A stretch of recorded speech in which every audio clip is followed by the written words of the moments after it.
You wake up in a world that feels free. You choose what to buy, where to work, how to live. You believe your money is yours, your choices are yours, your future is yours. But what if the truth is far simpler and far darker? Because behind every paycheck, every loan, every price you see in the world around you, there sits a system that none of us voted for, none of us designed, and yet all of us are trapped inside. A system that quietly decides how much your money is worth, how much your government can spend, and how much debt your children will be born into. Today, the world owes more than $315 trillion. The United States owes $38 trillion. Japan owes $9 trillion. Europe, China, Africa, every nation on earth is drowning in numbers so large they barely feel real. And yet, nothing collapses. Nothing resets. Nothing improves. Because this isn't a bug in the system. This is the system. A design built over centuries, refined by kings, perfected by bankers, and enforced by governments that can't survive without it. A design that makes you believe you're in control while quietly tightening the financial walls around you. But who designed it? And why didn't they want you to escape? Governments like to pretend the economy is powered by productivity, innovation, hard work. But beneath every chart, every budget, every promise delivered on a podium, there's something far more fundamental, something far more fragile: debt. Not as a temporary tool, not as a last resort, but as the engine that keeps the entire world turning. Every modern country borrows. Not once, not occasionally, endlessly. When tax revenue falls short, they borrow. When crises erupt, they borrow. When elections come, they borrow even more. And the strangest part?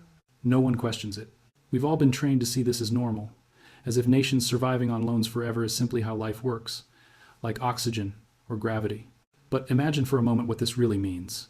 Every school built, every road paved, every war fought, every bailout announced, comes from money that doesn't yet exist. Money conjured through promises of future payment. Money created out of nothing but trust, trust that taxpayers decades from now will somehow cover today's decisions. Debt isn't the emergency. Debt is the fuel. And the world keeps burning more of it every year. Normal. Until you see where the money actually comes from. In the late 1600s, England was broke. War had drained the treasury, taxes were failing, and traditional lenders refused to help a king who had already defaulted before. Governments panicked.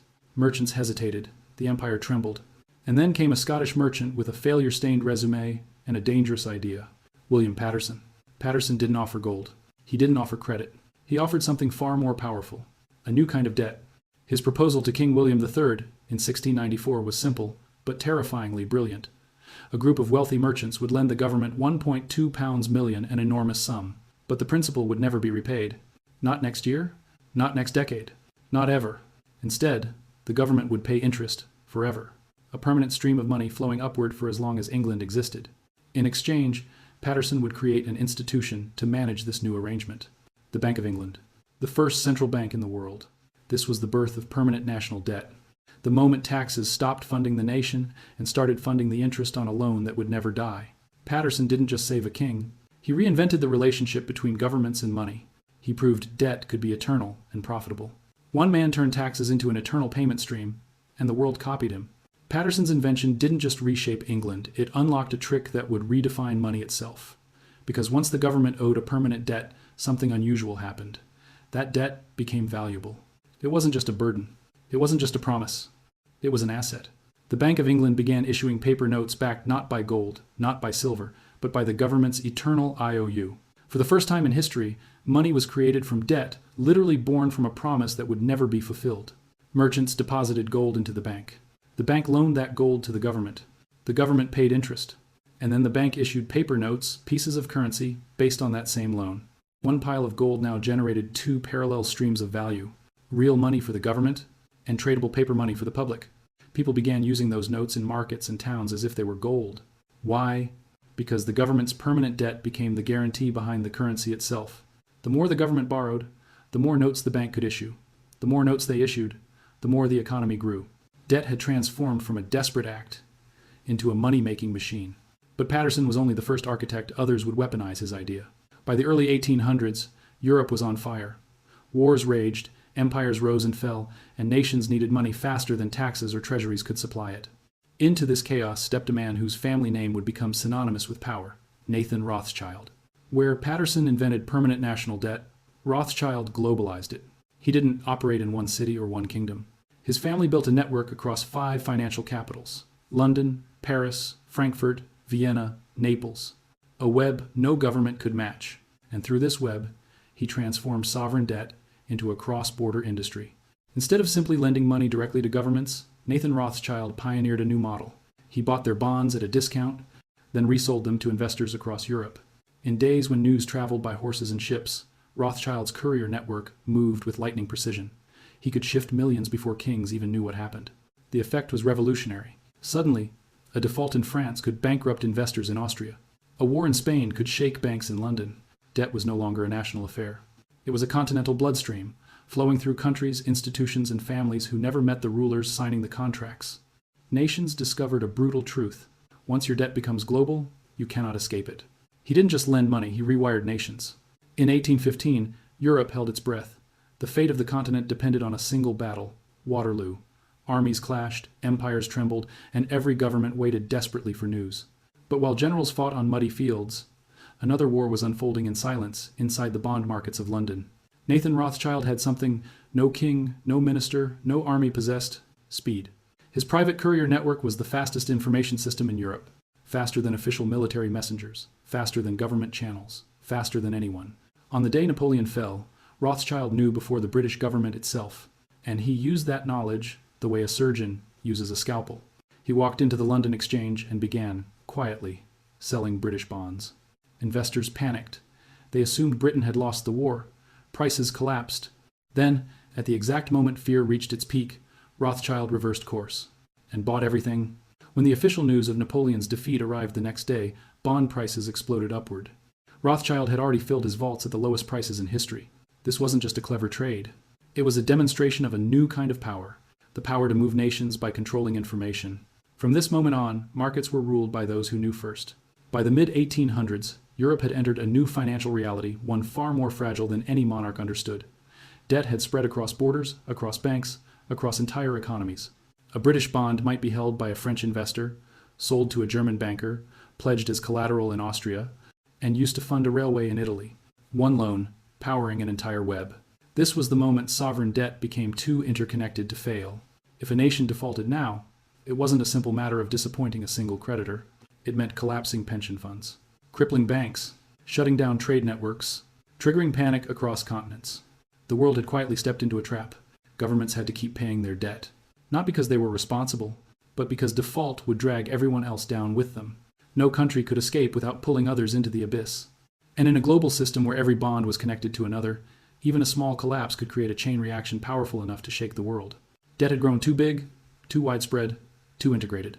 The old reset button default no longer existed. And then America entered the game. At the dawn of the 20th century, America was rising fast, industrial power booming, immigration surging, cities multiplying. But behind the excitement, the country had a problem no nation wants to admit. Its financial system was dangerously primitive.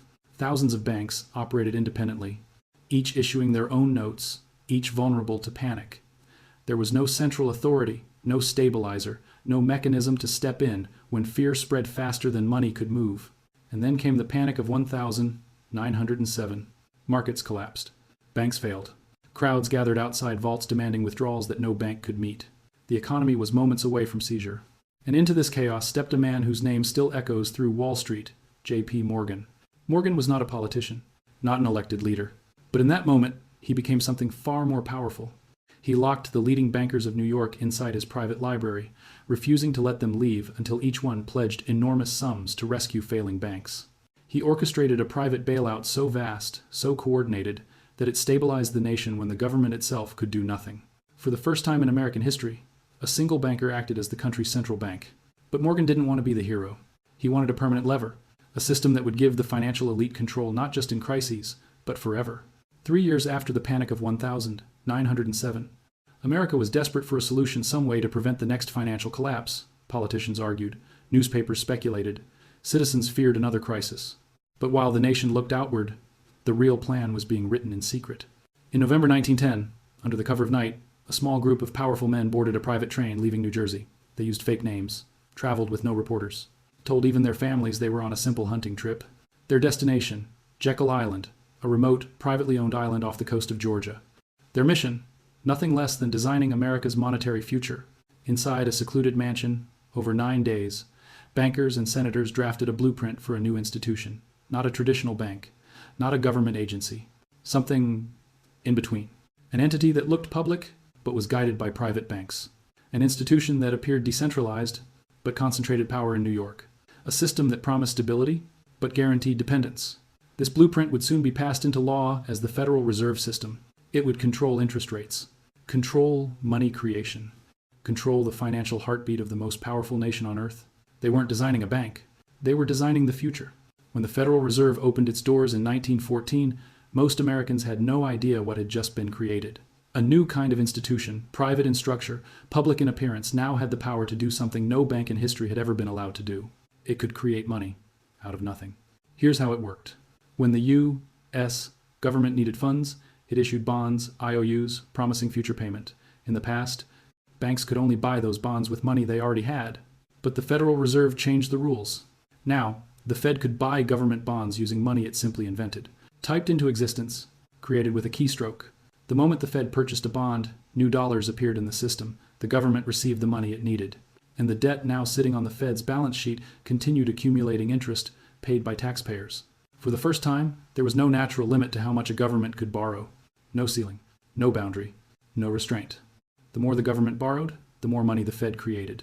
And the more money it created, the more the economy grew, fueled not by production, but by promises.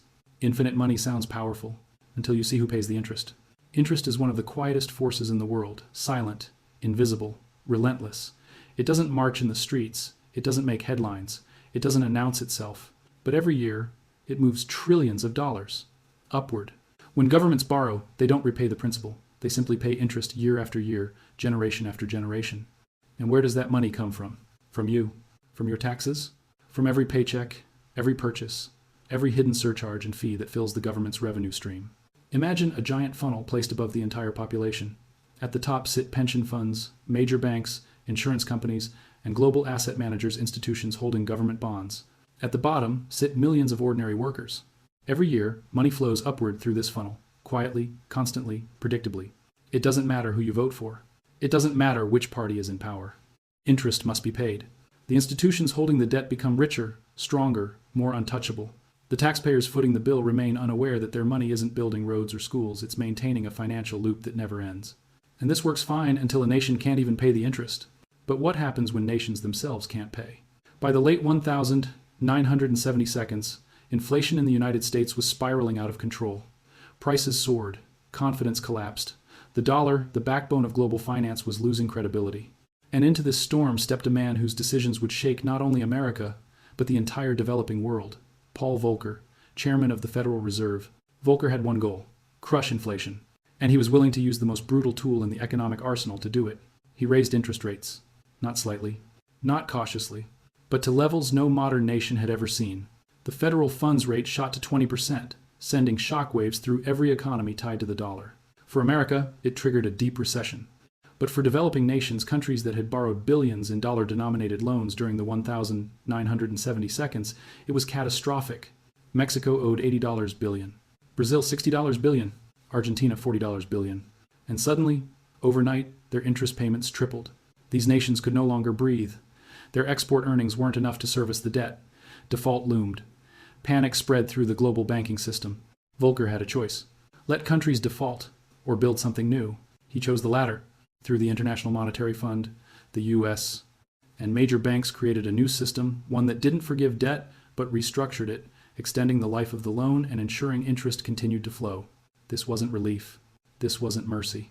This was surrender economic sovereignty traded in exchange for survival. This wasn't forgiveness, it was surrender. When the IMF arrived in a struggling nation, it did not come as a savior, it came as a negotiator, and the negotiation was always the same. We will lend you the money you need to survive, but you must change everything. These were the infamous structural adjustment programs. Governments were ordered to slash public spending, cut subsidies, privatize state industries, open markets to foreign companies, devalue their currencies, and remove protections that once shielded their citizens from global volatility. In theory, these reforms would stabilize the economy. In reality, they transferred power. Assets once owned by the public utilities, railways, mines, ports, were sold to foreign investors at bargain prices. Domestic industries collapsed under new competition. Essential services shrank. Poverty surged. Entire nations became dependent on loans just to keep basic systems functioning. But the most important consequence wasn't economic. It was political. A country that needs IMF approval cannot chart its own future. It cannot make independent policy. It cannot escape the system that saved it, and then claimed its autonomy as the price. Because in global finance, debt isn't just a burden, it's leverage.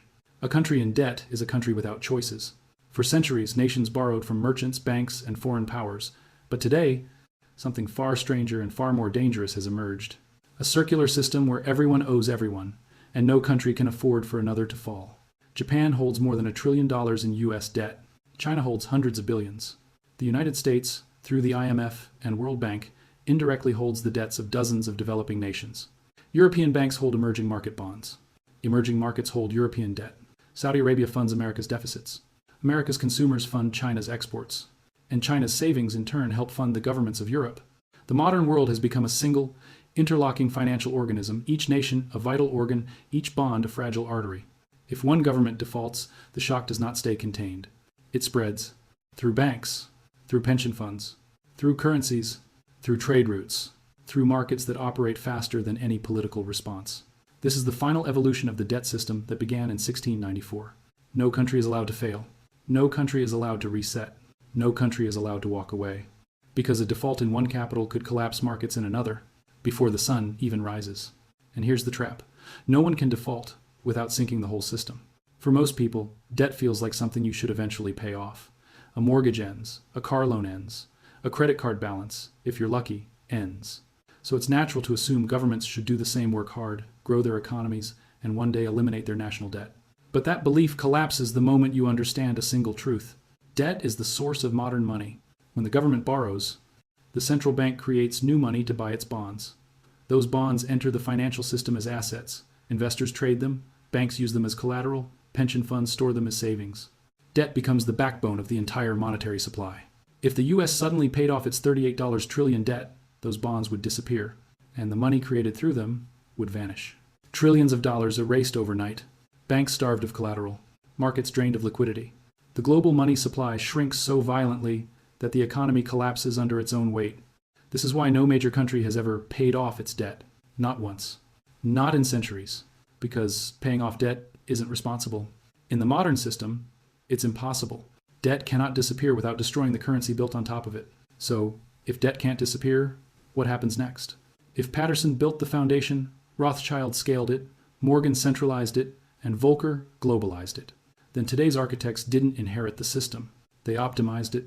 In the modern world, true financial power doesn't sit with kings or even governments. It sits with institutions so vast, so intertwined with global markets, that their influence is almost invisible because it's everywhere. BlackRock, Vanguard, State Street, the triad of asset managers that collectively control tens of trillions of dollars, quietly holding pieces of nearly every major corporation and, more importantly, immense quantities of government debt. These institutions don't just buy bonds. They recycle them, leverage them, use them to build investment products that feed retirement accounts, insurance portfolios, and sovereign wealth funds. Every dollar of government debt becomes raw material for financial machinery that now touches almost every household on Earth, whether you know it or not. And here's the part no politician ever mentions.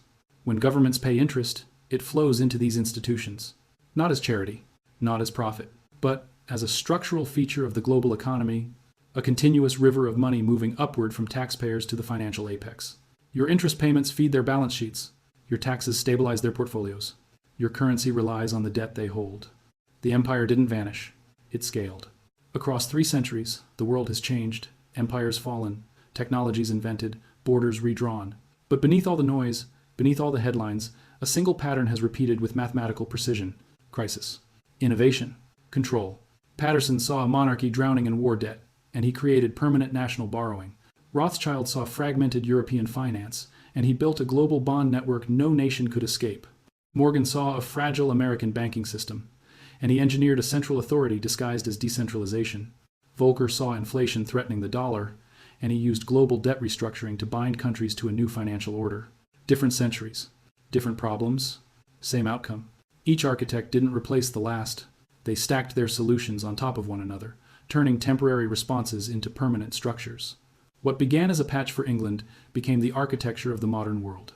And now, today's financial giants BlackRock, Vanguard, State Street operate on top of that layered system, scaling it to a size none of the architects could have imagined. Every era, added a new layer. Every crisis tightened the design. Every solution reduced the chance of escape. Because once you understand the pattern, everything becomes horrifyingly clear. The pattern is repeating again. If the world is built on debt that can never be repaid, then what happens when the system begins to strain, when interest grows faster than economies, when currencies weaken, when nations run out of room to borrow? The future doesn't offer escape. It offers three paths, each one shaped by the same machine that created the crisis. The first path is inflation, a quiet, invisible tax that lowers the value of your money without ever appearing on a ballot. Governments won't say they're raising taxes. They'll simply print more money, letting prices rise while your income stays the same. You pay the debt through the slow erosion of your savings.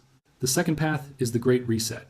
Not forgiveness, not liberation, but a restructuring of global debt wrapped in comforting language like stability, reform, or international cooperation. Old loans will be replaced with new ones. Debtors will breathe for a moment, only to be trapped again under different terms. A reset that resets nothing. The third path is digital control, central bank digital currencies, programmable money. A system where every transaction can be traced, limited, or denied. Debt becomes easier to expand, easier to enforce, and harder than ever to escape. A financial seatbelt that looks safe until you realize it locks from the outside. Different futures, different mechanisms, same outcome. But none of these futures include escape. Most people move through life without ever noticing the machinery around them. They work, they earn, they spend, they save believing they're participating in a system designed for their benefit. A system shaped by democracy, guided by leaders, accountable to the public. But once you trace the flow of money, once you follow the incentives, once you see who gains and who pays, the illusion collapses. Because the truth is simple. You were born inside a machine that was built long before you existed. A machine that allocates wealth upward. A machine that converts your labor into interest. A machine that uses debt not as a tool, but as a leash. You cannot vote it away. You cannot protest it away. You cannot work your way out of it. But you can understand it. And that is the first step toward navigating it, toward protecting yourself from the traps that consume nations, toward making choices that sidestep the mechanisms designed to keep you compliant. Knowledge doesn't free you from the system, but it stops the system from owning your mind. Because once you see the machine, you can't unsee it. For more than 3 centuries, the world has operated on a design most people never notice. A design built piece by piece, crisis by crisis, architect by architect. Patterson made debt permanent, Rothschild made it global, Morgan made it infinite, Volcker made it inescapable. And today's financial giants have scaled it into something so vast, so silent, so deeply embedded into daily life that escaping it isn't just difficult, it's impossible. This wasn't an accident. It wasn't incompetence. It wasn't the result of one policy, one election, or one generation. It was a system refined by time. A system that rewards those who understand it and punishes those who don't. A system where governments live on borrowed money, where taxpayers fund interest they never agreed to, and where wealth flows steadily toward the institutions that hold the world's debt.